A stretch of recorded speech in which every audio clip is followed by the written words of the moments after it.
It's that time of the year again. It's mock season.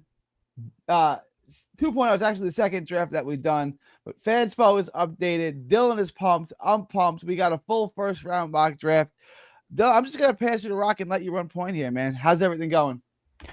It's going, man. Can't complain. It's about damn time Fanspo got this up and running. So I've been sitting on here religiously, just making my big boards, testing out a couple of scenarios. So it's been cool. It's been fun.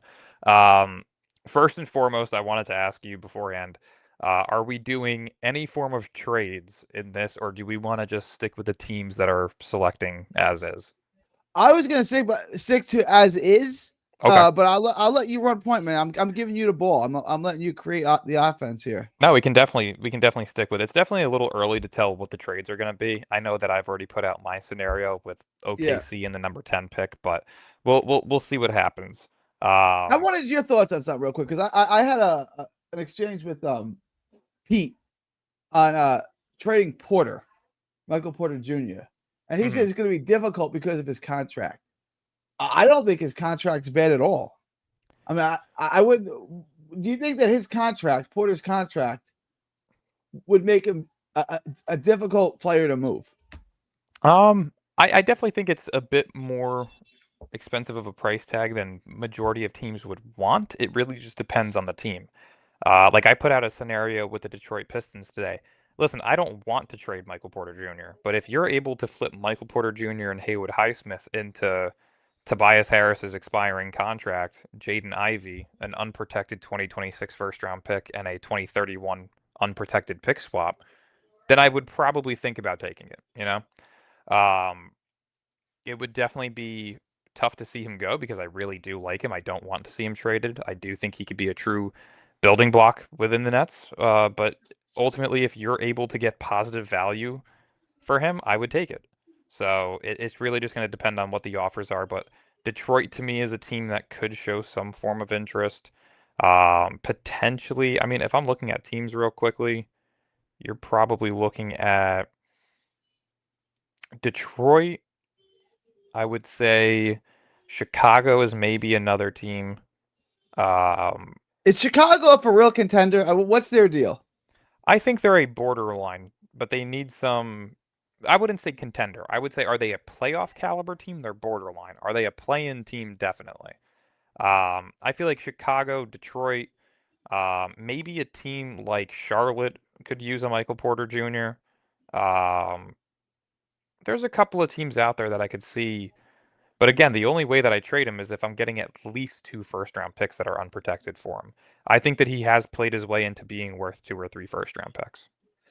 I want to put this out there, just in terms of his contract, and I brought this up to Pete too. OG makes more than him. Pascal Siakam makes more than him. Darius Garland, Scotty Barnes, James Harden, Paul George. All of these guys make more money than Porter. These aren't players that are necessarily better than Porter. These are guys that are in Porter's tier, I would Hmm. say. So the 40 million, the 30, whatever it is, 37 million he's making this year, I think it's completely reasonable. Derek White makes 32. Bridges makes 30 something million. It's like a third option on a contender makes 35 million plus. That's what Yep. they make. So his contract is perfectly in line. Like the numbers completely. It's the sticker price, right? Like it's not great value, but it's not an overcharge either. Like that's kind of what he is. He's a $40 million player, 35 to $40 million player on a good team. Yeah. No, I would 100% agree. I think that at this point in his career, with what he's being able to showcase right now as a primary option, that his price tag is definitely higher than. I mean, think about it. We got an unprotected first round pick to take on his contract. If you can flip him for two or three additional first round picks, that's a no-brainer. That means you pretty Yeah. much got four first-round picks for Cam Johnson. Like that is really smart business. Would it suck to see him go? Because I think, like I said, I think he can be a true building block within the organization when the time comes to compete. But realistically, your goal has to be asset and financial flexibility. So it wouldn't surprise me if a deal like that was offered that the Nets would take it. It also wouldn't surprise me if he stayed here. And I wouldn't be Yeah. disappointed if they traded him for multiple first round picks. And I wouldn't be upset if they kept him because he's a very good player. and I think he's a 100%. guy that can be here now and in the future. So I'm fine with him staying or being traded. Like I'm fine either way. I definitely agree. All right, let's get into the mock draft. I'm gonna let you run point here. If you need Yeah. anything from me, let me know. Otherwise, I'm gonna let you cook on this. I was gonna say, let's do it. Let's get into it. We're gonna do. Well, we're already messing this up. We're gonna do one random lottery simulation, and then All we'll right. move from there. So Nets projected fourth as of right now. You see OKC in the back here, just staring at you with 2 first-round picks in the lottery. But here we go. First lottery simulation. This is gonna be the one that we use. Brooklyn falls to 7. So this is gonna be our first mock draft of the year, with the Nets coming in at 7. Charlotte winning the lottery. OKC moving a spot back for each of their picks. So, pretty interesting. Charlotte moves up 7 spots. Memphis moves up 10. Yeah, it's a lot of movement on that board. Look So, at Atlanta going all the way to 2. I was going to say, yeah, that's their projected pick, too. So, they That's stayed. That's the New Orleans pick. Yeah. Yep. So, I mean, sucks. yeah, Sucks for us. Yeah. But yeah, let's get into it. First overall pick, Charlotte Hornets. I'm going to have them take their LaMelo Ball replacement. I do think that there is going to be a time here shortly where the Hornets are forced in a position to move on from LaMelo, and there's no better way to. So add a let's talk about that. superstar. Where does LaMelo go? Is that someone the Nets would be interested in? No, I think he's going to go probably to the Clippers. I think the Clippers are going to be the team that ends up taking him because Harden's playing too good to be on a dog shit team. I do think Harden is either going to head to a team like Miami or I don't know. The idea that I had was So say what is the LaMelo Clippers? to Where are they? I guess they're done trying to compete. Where I don't are even they? know. My idea was some form of trade built around LaMelo heading to the Clippers, Harden heading to Miami, and Tyler Hero heading to Charlotte. Okay, I can see that. Right now, the Clippers are 4-10. Yeah. I didn't realize it was that bad. Yeah, they're fucking done. horrible. Yeah, they're done trying to compete. They're done. I was gonna say Kawhi's one of the most overrated players in basketball history. The guy's just there's no way you look like that and you have the body of a piece of fucking string. He's just such a he's I don't even like to, I don't want to be mean because he genuinely could be dealing with injuries and stuff like that, but it almost makes it seem like he's a pussy. There's no way you've been hurt this long. This is what the 6th season out of his last 8 years where he's had some form of injury that's kept him out for more than 30 games in a season.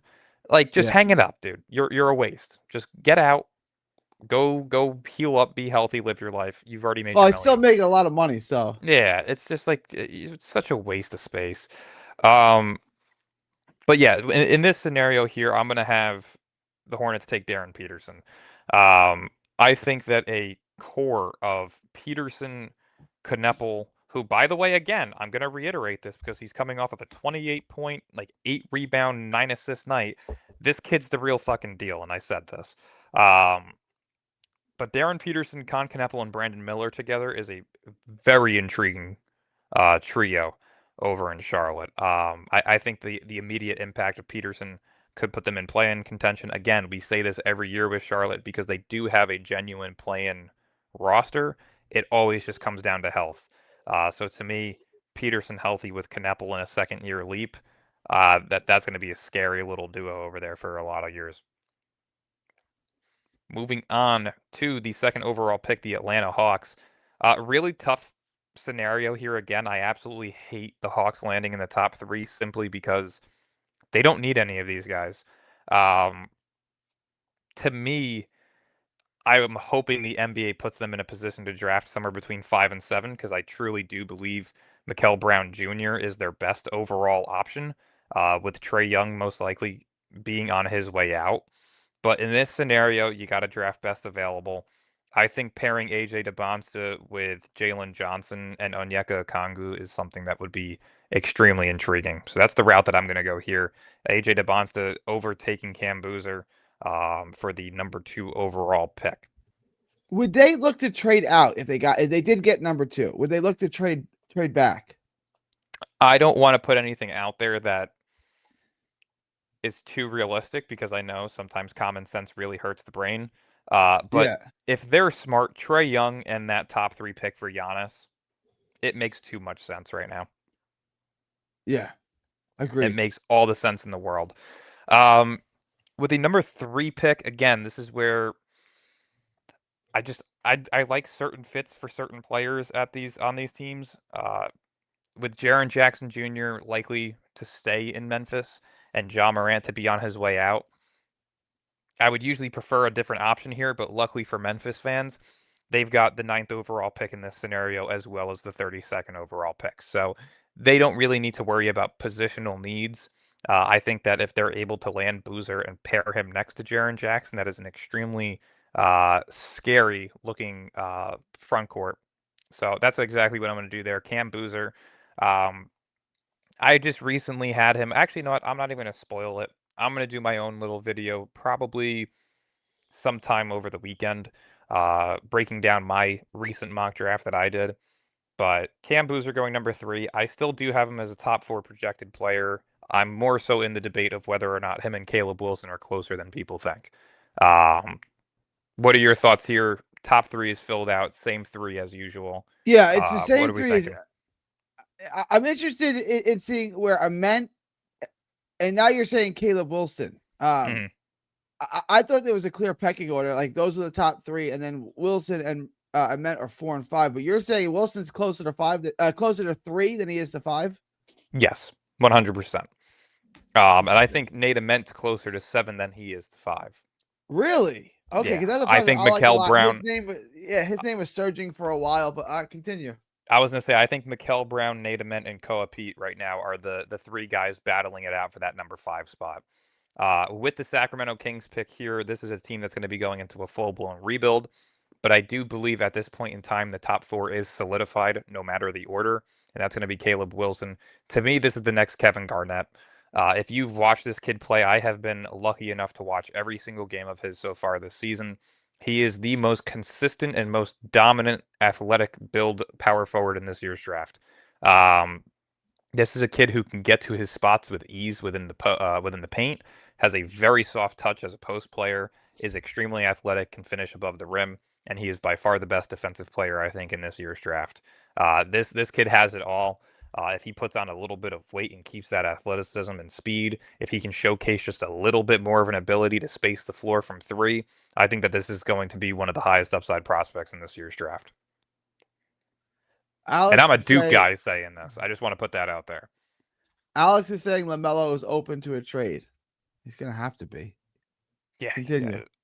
Yeah. yeah. Um, the number 5 pick. This is actually listen. If the Wizards don't get Darren Peterson, there's one person I want them to get, and it's this pick here. I think that they're going to need to find a replacement for Bub Carrington at some point. He just doesn't look like he's taking that leap that's necessary. And I think having a how do you say a quadruple trio? What does that even? I don't even know. Having a quadruple little young core of Mikel Brown Jr., Trey Johnson, Bilal Coulibaly, and Alex Sarr. I think those 4 mesh really well with one another.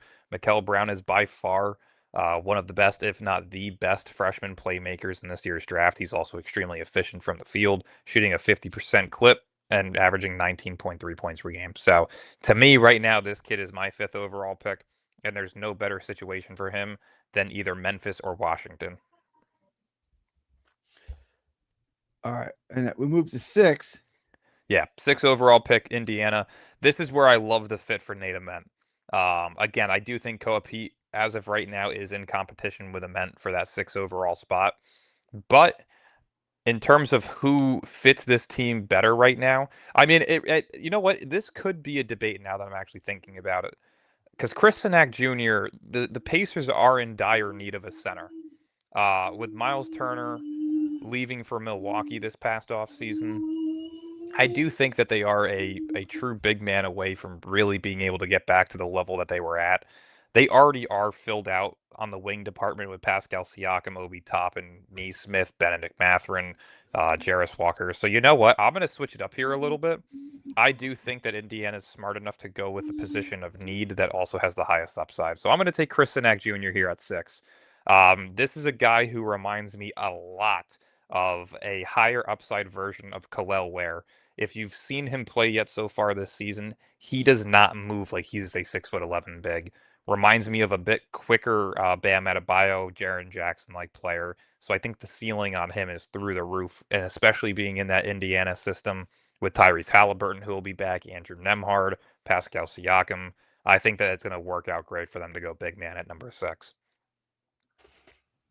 Now we get to the Brooklyn Nets. I think I know where we're going with this. It's obvious to me, but let's see if Dylan agrees. Yeah, I mean, if this is your constellation prize to land the 7th overall pick, then by all means necessary, it's a home run. This is a guy who many draft analysts around the league, around college basketball, are projecting to have the highest upside out of any player in this draft, and that's Tennessee forward Nate Ament. In terms of what he's done so far at Tennessee, you can see it on the screen here, averaging 20 points, 9 rebounds per game. He is 6'10", and that 207 pounds that you see as his weight, he weighed 190 before he actually stepped on Tennessee's campus as a senior in high school. So I want to touch on that real quick, though. Yeah. How much of a concern is that? Because he's built like Kevin Durant, like he is paper thin. How much of a concern is that at the next level? I don't think it's a concern at all. If you've watched him play so far, he plays with a good pace of physicality. Yeah. To me, the ceiling for him is high school Michael Porter Jr., right? A guy who was able to put the ball on the floor, score from all 3 levels of the floor, defend very well, and rebound. I think that that's the exact comp that you can give him, is what Michael Porter Jr. was his senior year at Nathan Hill, is what Nate Ament could be in the NBA. How does this fit with the Nets? Like, let's spend a little time with that, because that's the home team here. Of course. How does that fit with the Nets? What would they look to do? Could they pair him and Porter? Would Porter then become tradable? How would that look with him and Porter? I mean, you could definitely pair them with one another. It's really going to come down to whether or not they feel Michael Porter Jr. is a true building block, or if they want to see what Noah Clowney can do in his 4th season. To me, I do think that MPJ and Ament would be a really interesting duo together. Both are 6'10". Both have similar offensive bags. Both can rebound very well, which would help out Claxton because he is just not a great overall rebounding big. And the fact that you would potentially be looking at a starting 5 that consists of Yegor Zhomon, Drake Powell, Nate Ament, MPJ, and Claxton, that's 4 players out of that 5 that are 6'9" or taller. So very versatile, very good defensively, a lot of length, a lot of athleticism. I think it would be a really interesting scenario to see Nate Ament if he was to fall to number 7 in Brooklyn in this scenario. I mean, Clowney would be out of a job if they kept, if they kept Porter, then the Clowney experiment would basically be done, correct? The experiment in terms of seeing what the true upside to his game would be, probably. But would he be a very good backup power forward? Would he be a really good fit in that backup, bench rotation with Day'Ron Sharpe? 100%.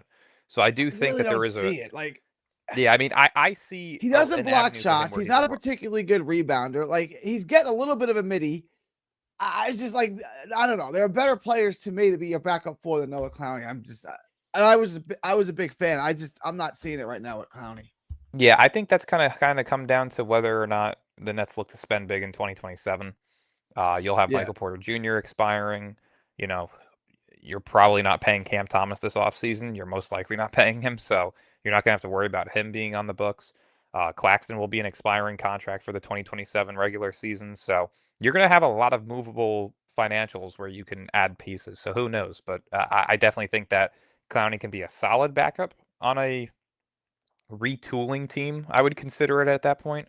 But would he be the best option as a backup power forward for when you're ready to contend? Probably not. Kind of my thoughts. All right. Any final thoughts on Ament to the Nets? Anything else we should know about that as a fit? No, I mean, listen, like I said, that whole left column that you're seeing right here, those are the 4 that I want. I want one of those 4. I would be very disappointed if I wasn't to get one of those 4, but if Nate Ament is there at 7, then I think that's a steal. I think that's a really good fit. Ooh, any chance one of the guys on the right-hand side could jump? Not a chance in the world. Not a chance in hell. Okay. I don't think so. Unless if Caleb Wilson breaks his leg in half, then... So what if Indy got the 4th pick? Would Indy take the center? No, I think that's Okay. when they would take Caleb Wilson. Okay. All right. Yeah, I I was think just putting it Caleb out Wilson there. and Cam Boozer are locked into that top 4. Peoples, how do you know where we're drafting? How do you like? This was a random lottery. How do This you was know we're not? this was the first Yeah. lottery simulation of the day. This is how the lottery works.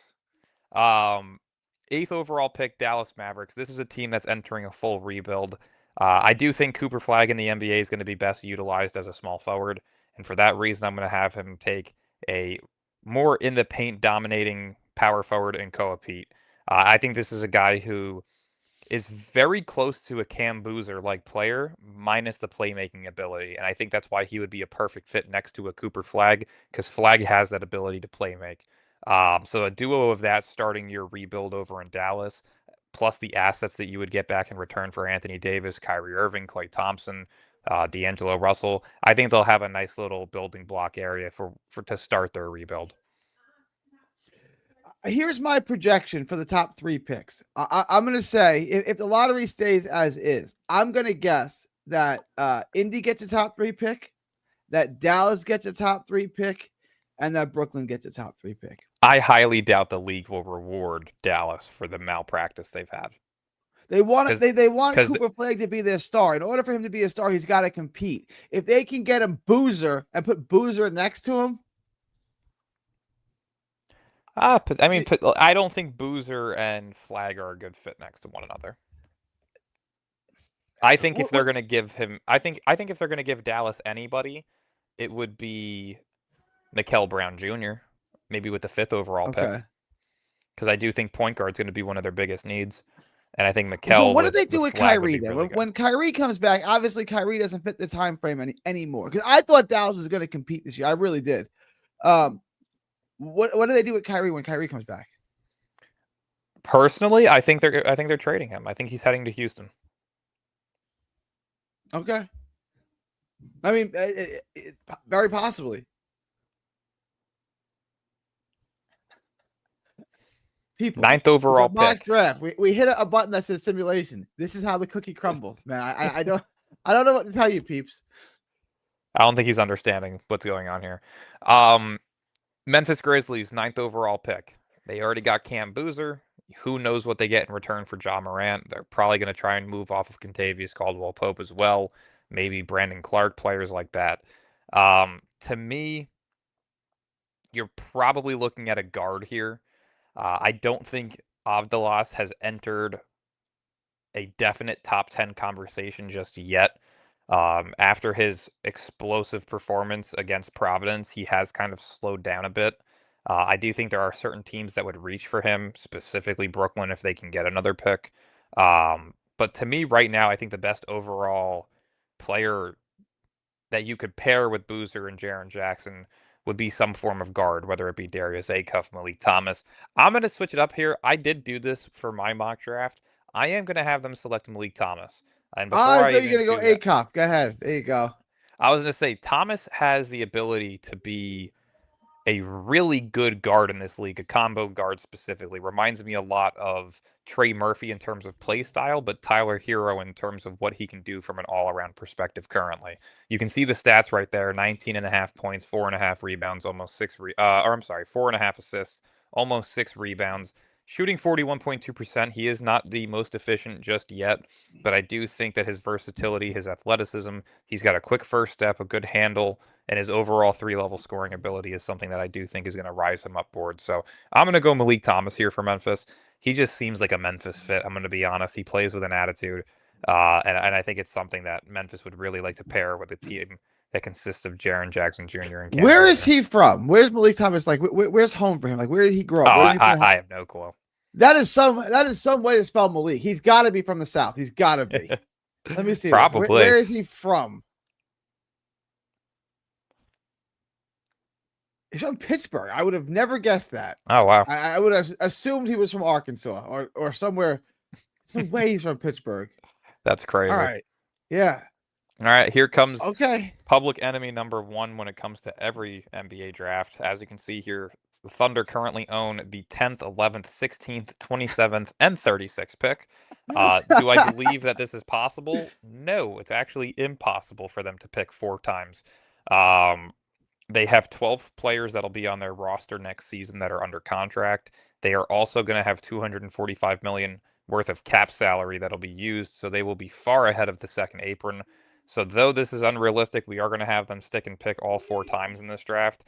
Starting off with them at number 10, I'm going to have them. Let me ask you. Hang on. Let me. I want to ask you this because they have like a ridiculous amount of picks. Yeah. Would they? Do they have a salary to dump? For us to trade that Michael Porter Jr. and 2 of those picks, like let's say 11, 27, and Porter. Do they have a salary that we for Porter? Do they have a salary that we could take back? The only one would be Hartenstein, and then if you paired it with like Isaiah Joe, but that doesn't make sense for them. Sure. All right, just put it out there. Yeah, no, it definitely doesn't make sense for them. Back-to-back picks here. I'm not going to take too much time explaining it. Jaden Quainance out of Kentucky. He likely isn't going to be playing this year. He did tear his ACL a couple of months or like a month ago. So he's unlikely to play this season, but this is a guy who was projected to go top 6 before the season began. Unfortunately, that injury is going to probably drop him down a couple of slots on these big boards and overall on draft night. But I think a team like OKC, if you are able to have a trio of big men for when Hartenstein leaves or gets traded, of Chet, Quainance, and Thomas Sorber, I think that they're going to be in a really good position long term. And back-to-back picks for them here, I'm going to have them take Braylon Mullins. This is another guy who started the season off injured, so he hasn't played a game yet, but he is the best shooter in this draft class as of right now. 6'6". Bleacher Report has him compared to a Peyton Pritchard-like player in terms of the playmaking and shooting aspect to his game. I think he could be a really good fit over in OKC. A 6'6" Peyton Pritchard is a hell of a player, by the way. Very interesting player. I want to address this. All this losing and destroying the roster for Nate Ament is nasty work. No disrespect to Nate because he's pretty good. And this is why, but come on, really. And this is why I'm not a big fan of tanking because you don't know what the end prize is. It's a mystery box. So you've torn apart your entire roster for what's inside the mystery box. If it's Nate Ament, like we destroyed our roster for Yegor and Nate Ament. I don't. Okay. It's a lot of upside. A lot of upside, no guarantee. That's how I would look at it with those 2 guys. If you would have tore your roster apart for, 2 top 5 picks, Darren Peterson. If you tore your roster apart just for Darren Peterson, I would say you got to do what you got to do. But there's no guarantee you're going to get Peterson. I mean, no likelihood you're not going to get Peterson. Like, also, not to cut you off, but Domantas Sabonis has likely played his last game in Sacramento. Shams just reported 10 minutes ago he did suffer a partially torn meniscus and he will be out for the next 3 to 4 weeks. That would put us at the end of December. Yep. Yeah. So he'll likely not suit up again. I mean, he'll be reevaluated in 3 to 4 weeks, so he's probably not coming back for at least 6. It's just weird that all these guys that want to be traded, him, Cam Thomas, etc., all get 3 to 4 week injuries. It's quite extraordinary. Oh yeah, yeah. No coincidence. Kyrie Irving's hurt. Anthony Davis is dealing with a calf. Zion Williamson's hurt. Oh yeah, sure. Jonathan Kuminga's now hurt. Yeah, all of them. Everyone that wants to be traded is now hurt for 3 to 4 weeks. All of them. It's extraordinary. At the 12th overall pick, the Portland Trailblazers pop up here, who again are having a very solid season. Denny Avile looks like an all-star. He's coming off of a 32, 11, and 10 game the other night against Chicago. That is a solidified star over there in Portland. Damian Lillard hasn't even played a game yet there this year. Drew Holiday has resurged his career since getting traded to Portland from Boston. Jeremy Grant looks solid this year. They have a really fun team. To me, I think that their biggest need is going to be whether or not Scoot Henderson's going to be their long-term shooting guard. And for that reason, I'm going to have them select Tanda Yesafua out of Baylor. 16 points, almost 2 assists, 5 rebounds, shooting at about 45% from the field. Reminds me a lot of VJ Edgecombe from last year. Not incredibly efficient, not incredibly consistent, but has the ability to continue rising up boards later in the season. Defensively, he is a pest. Offensively, he's super athletic. It's very tough to stay in front of him. I think that at number 12, this would be really good value for a team like Portland. At number 13, I've been debating this pick a lot.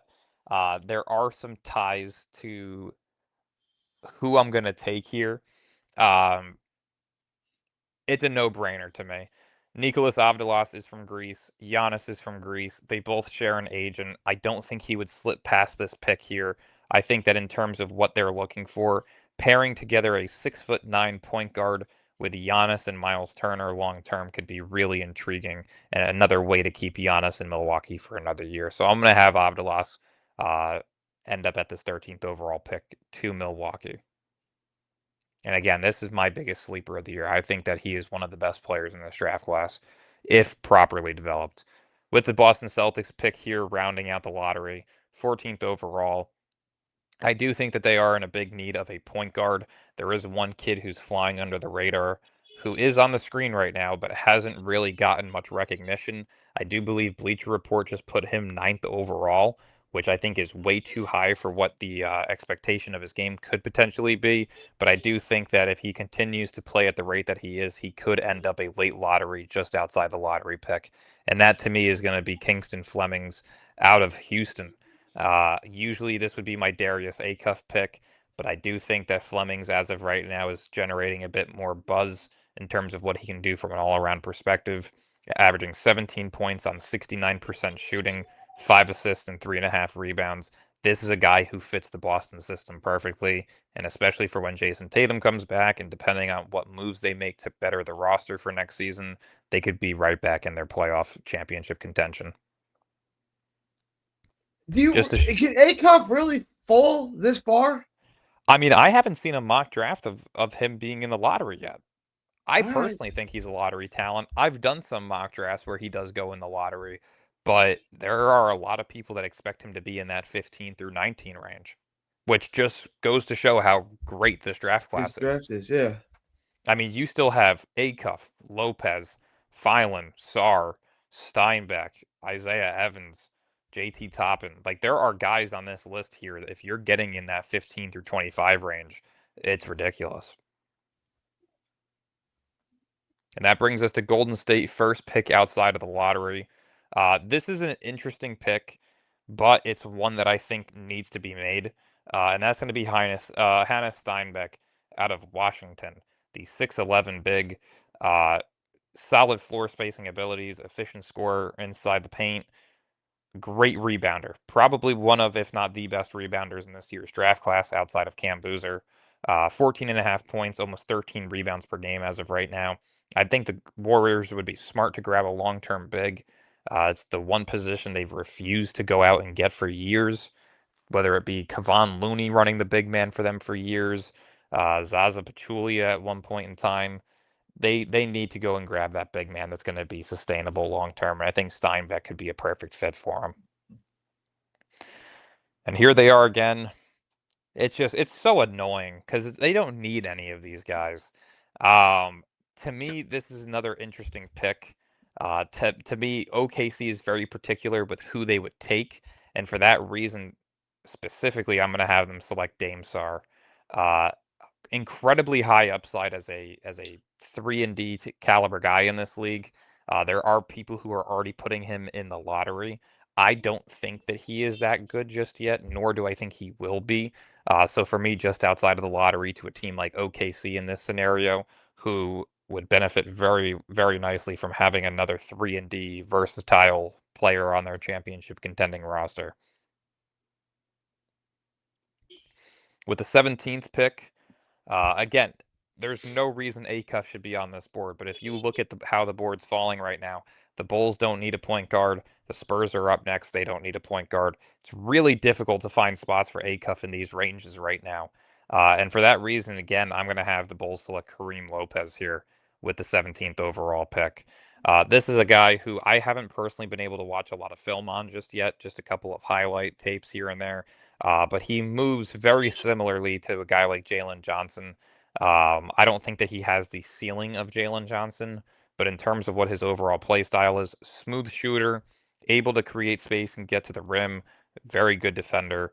At 6'9", 18 years old, he's one of the younger players in this draft class. I think that the upside on his game would be tremendous. Pairing him next to Josh Giddey, uh, himself and then also Matas Buzelis. I think that would be a really interesting fit over in Chicago for a couple of years. With the San Antonio Spurs pick here at 18, um, again, just a really strange team. Like they have so much, but they also deal with so many injuries. They have Dylan Harper, they have Stephon Castle, they have De'Aaron Fox as of right now. I really don't think point guard is going to be the pick here. For me, I think that they're going to need to go with somebody who's going to be an immediate plug-in and ready to go type of player, and that for me is going to be Michigan's Yaxel Lendeborg at the 18th overall pick. I remember him from Again, all of last year's mocks, and then we took him out because he was oh going yeah, back to school. I was gonna say Yeah. the week of draft week, I think we had to take him out because I think that's when he decided to officially head back to school and transfer to Michigan. Uh, Coming off of a really good performance last night, I think he had like 25 points. He had a double double, incredibly efficient, showcased a little bit of everything, and I think that's exactly the type of player that a team like San Antonio needs to take that next step into being a true contender long term. At number 19, again, another reason why I absolutely hate Charlotte getting the number one pick in this scenario, because Acuff being on the board here would be an absolute no-brainer. But if you're selecting Darren Peterson, if you already have Con Kneppel, if you already have Brandon Miller, there's really no need for a guy like Acuff here, which is Yeah, why but he how? I could mean, the slip best so player on far. the board. How far? I'll figure out how to use him once I get him here. You know what I'm saying? Like, how far do you really let Acuff fall? You know what I'm saying? Well, At a that's certain the thing, point, right? I'm Look going at to take Brooklyn, him. right? Look at Brooklyn. They took 3-point guards. How are they making them work right now? You know what I mean? You can't stunt the development and growth of certain players. And I think that the Hornets specifically have a couple of different other needs that they need to kind of take care of. Landing Peterson is insane, right? So the fact that they got him as their LaMelo replacement in this scenario is great. I think that they would need to steer into a different direction, which is why I'm going to have them select a Day Amara right here, a junior out of Michigan, big man, reminds me a lot of Zach Edey. And to pair him with Kalkbrenner, two guys who played multiple years in college, I think that having two guys who are NBA ready is a really good system for them to build around in terms of their big man department. So that's the area that they currently are struggling in most at the moment. They have most Diabate and they have Kalkbrenner, two solid guys, but I do think they're going to need to add somebody additional as well in that in that front court. Miami here, he's not going to slip anymore. This is a perfect fit for a guy like Darius Acuff. 18 points, 5 assists, 3 rebounds, shooting roughly 47% from the field. This, to me, is another one of my biggest sleepers of the year. I said this before the season had begun. Uh, Reminds me a lot of a guy like, Trey Mann, Allen Iverson, kind of like a pairing of them, right? Whatever his floor and ceiling is, that could be those two guys there. Usually I would have Miami selecting LeBaron Philon because Acuff wouldn't be available at this point in time, but I do think that if he's available here, it's an absolute no-brainer for them to go with him. Atlanta up, they already got Debansa, and this is where I'm going to have Philon go. If you're trading Trey Young, this is a perfect guy to implement into your system right away. Philon has been going off this year. 19 points, 6 assists, 3 rebounds, 54.5% from the field. He's coming off of, I believe, a 25-point game against Illinois last night as well. He's playing out of his mind right now. He's one of the best guards in college basketball currently. And for him to be available there at 21, potentially as your Trey Young replacement, pairing him next to guys like Dyson Daniels, Jalen Johnson, AJ DeBansta, Onyeka Okongwu, that's a really fun and exciting young core over in Atlanta that's already showing signs of contending in the East. With the Knicks pick here at number 22, they could honestly just use a little bit of everything. They are starting to get older in age overall. If you look at their depth here, really not much working for them. Yabusele hasn't been the greatest fit so far this year. Miles McBride hasn't really been popping off as often as usual. Jordan Clarkson has looked good. Mitchell Robinson, I believe he's putting up a career low in points per game right now. So they've definitely got some moves to be made over here that to help them improve their depth overall. I'm kind of in between a couple of picks here. Isaiah Evans comes to mind. JT Toppin comes to mind. Uh, Henry Vassar comes to mind. There's a couple of guys that I think they would look to utilize here. Mitchell Robinson, I believe, is under contract. Or no, he is an expiring contract, so they could look to move off of him. If that's the case, in all honesty, I would probably say Duke's big man here, Pat. I'm not going to even try to pronounce the last name yet, but I think the upside on his game is pretty significant. Nothing too crazy to where he can hit like a Karl Anthony Towns level, but a serviceable big man on a team that's looking to contend right away as the backup. I think that he could be a really nice plug-in fit off the bench for them immediately. At number 23 is the Minnesota Timberwolves. This is a team who is in dire need of a point guard, like a true point guard that's going to help them contend very quickly. And for that reason, I think Bennett Sturts here, probably the best point guard in the country right now. 19, or I'm sorry, almost 20 points per game, 6 assists, 2.5 rebounds, shooting 57% from the field. This is a guy who's played all 4 years in college as well, a guy that will be ready for the NBA as soon as he touches the floor. I think that in terms of the overall confidence in a guy like Rob Dillingham at this point in time is very low in Minnesota, and Mike Conley is only getting older. So I think adding a guy like Sturts would be very interesting to see him paired with a guy like Anthony Edwards, who can both cancel out each other's weaknesses. Edwards, of course, who pretty much doesn't have a weakness outside of inconsistency issues, but Sturts being a really good playmaker to get the overall offense going. Toronto Raptors at number 24. Again, a team that could just use a little bit of anything. They're playing great this year. They were my sleeper team in the East to be a top 6 seed. So far, they're number 2. To me, I think Isaiah Evans is probably the perfect fit here for them. A 6'6 guard who can also play the small forward position is probably, if not the best 3-point shooter behind Braylon Mullins, a guy who's an incredibly efficient 3-point shooter as well, averaging almost 14 points, 2 assists, and 3.5 rebounds. Right now, I think Isaiah Evans is not the most consistent that he could be, but he also showcased last year that he was the best 3-point shooter in the country in terms of efficiency. So I think a team like Toronto, especially if he's there at 24, is an absolute no-brainer of a pick. All right. Cleveland Cavaliers, 25th overall pick. Again, the board is starting to slim down, but even here, you're seeing names like Alex Condon, Braden Berries, who I personally had as a late first round pick. JT Toppin is still on the board. Yeah, JT Toppin's still here. There's options. For Cleveland here, I'm probably, I mean, I don't even know who I would go with here in all honesty. There's so many names on this list that are all potential first round, late first round, early second round caliber players. I'm not sure what the future holds for Cleveland and Jared Allen. Could they go big man here? Yes, but they also could use a guard. I don't think Daniels, as of right now, is a first round caliber player. In all honesty, I don't hate the fit of Cameron Carr as well. If he was a bit better of a playmaker and defender, I would say he's a no-brainer. But his overall scoring ability, I mean, you can see it here. 24 points per game on 67.5% shooting is ridiculous. If I had to pick somebody here for them, I would probably say Vassir or Carr, and I think for this instance, I'm going to go with Carr. They've got a couple of guys over here on this bench unit, Lonzo Ball, Strus, who are on 2-year deals.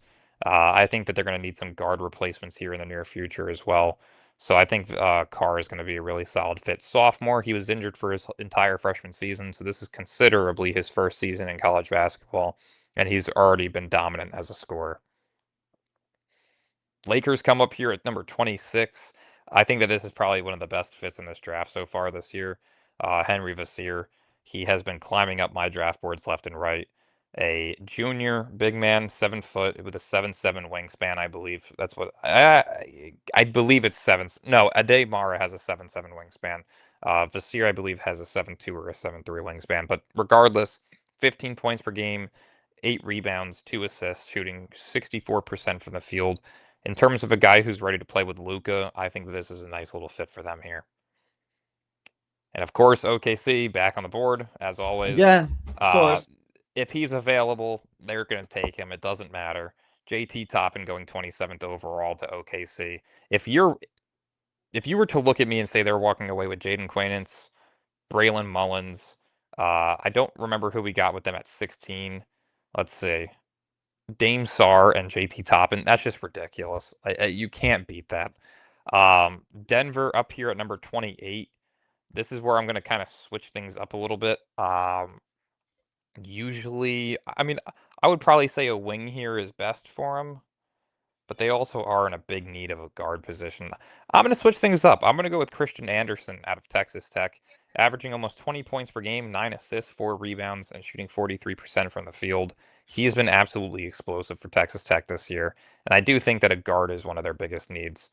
At number 29, we're going to have the Detroit Pistons. Again, a team that could just use a little bit of everything in terms of depth, but they're also the best team in the East this year.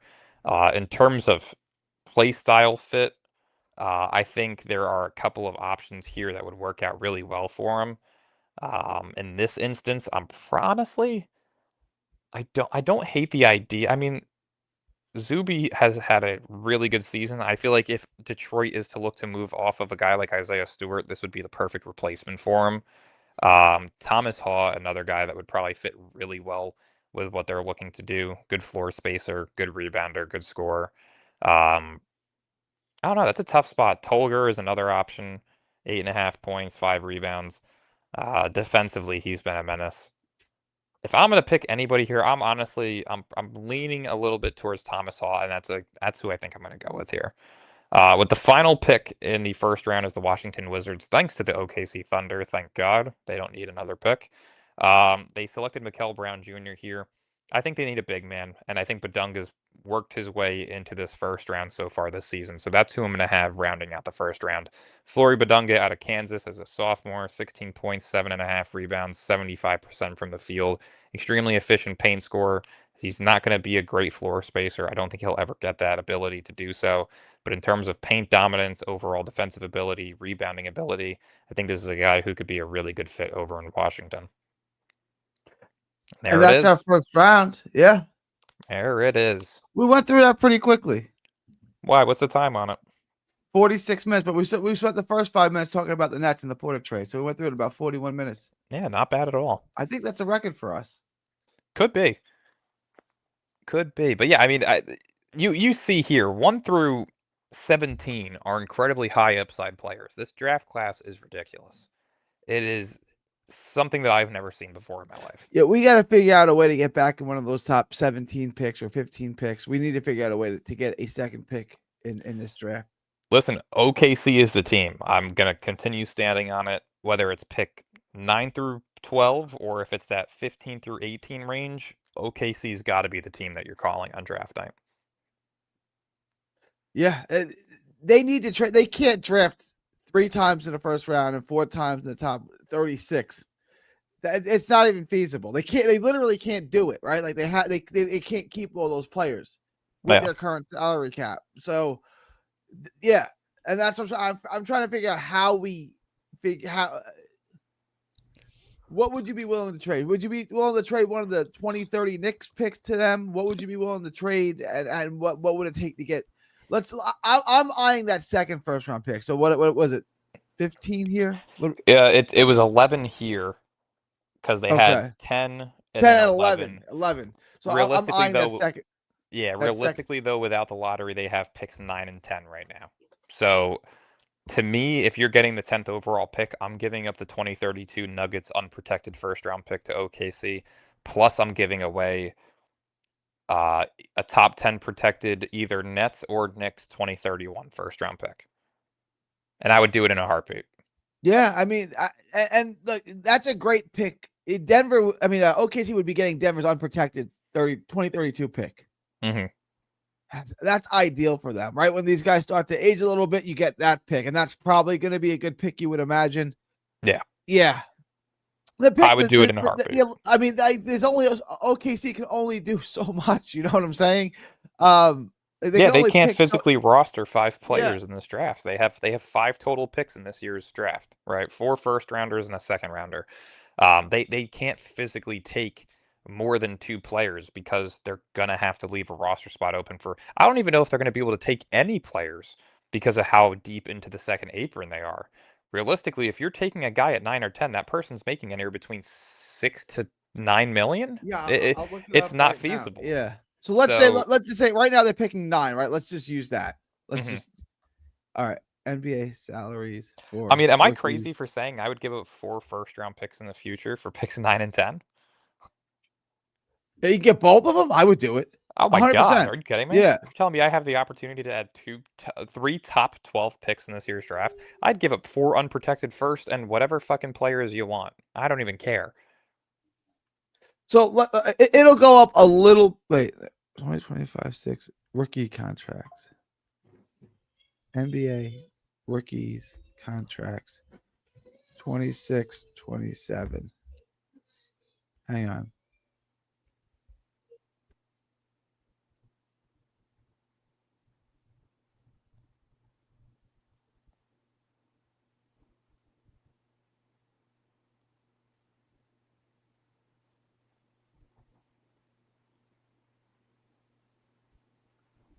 It'll go up a little bit next year, but let's just work over this year. So the 9th pick will make $5.5 million, and the 10th pick makes $5 million. Yeah. The first year. Yeah. So that's $10 million in contracts right there. Yeah. I mean, they can't keep both of them. They can probably keep one, and they'd probably have to get rid of the other. Realistically, I think that they should trade. I think they should draft Kristen Eck Jr. or Jaden Quainance. They should trade Isaiah Hartenstein. That's going to be the guy that has to go for contract Yeah. reasons. Hartenstein's going to have to go. Yeah. Yeah. But again, like that's I would do that in a heartbeat. I mean, it's a good position to be in. I would love it. If You're that's so good that you have to just keep drafting high upside prospects. Woo. Like, wow, that sucks. I wish. All right. Are you going to do another mock, including trades, Dylan? I believe we trade. We will next time. We'll come back next week. We'll try to do one a week, right, Dylan? I would say let's start with one every 2 weeks for the mocks. Every 2 weeks, because it'll be overkill if we do one every week. Yeah. We got a long way to go till June. I would say up until January, it'll probably be one every 2 or 3 weeks. Okay. And then from there, we'll start doing one a weeks. All right. And our Nets are back tomorrow against Boston. Celtics. They're in Boston, right? Yeah, they're in Boston. Yeah. So that'll be 2 and what are we 2 and 13? What are we now? 2 and 14, I believe that'll 2 and 13 or 2 and 14. Yeah, we'll be 2 and 14. If you guys are fans of the tank or tanking, unfortunately, there's a lot of teams tanking with us. More than I expect. I really did not. I knew it was going to happen last year. This year, I thought there were going to be a bunch of teams who are tanking, who are looking to compete. Like the Wizards for one. The Hornets have 4 wins. I'd expected them to be better. And then out west, the Pelicans and the Kings, and the Mavericks, I did not think were going to be this bad. So, and Memphis. Yeah, and Memphis. There's a lot of teams that are in the mix. So, I mean, I don't know how this ends up. There's a lot of teams losing. I just think, like, you look at New Orleans. Why are they like they don't own their pick? They've lost 100 games in a row. They're absolutely terrible. Like, they shouldn't be this bad. Like, why are the Pelicans, who have no motivation to stink, why are they this bad? Why are they Brooklyn Nets? Washington the depth isn't great. You know, DeJounte Murray hasn't played a game this year. Zion Williamson's still injured. Trey Murphy hasn't looked as good as he did last year. The coaching over in New Orleans is horrible. They just have a lot of organizational issues that need to be fixed up. All right.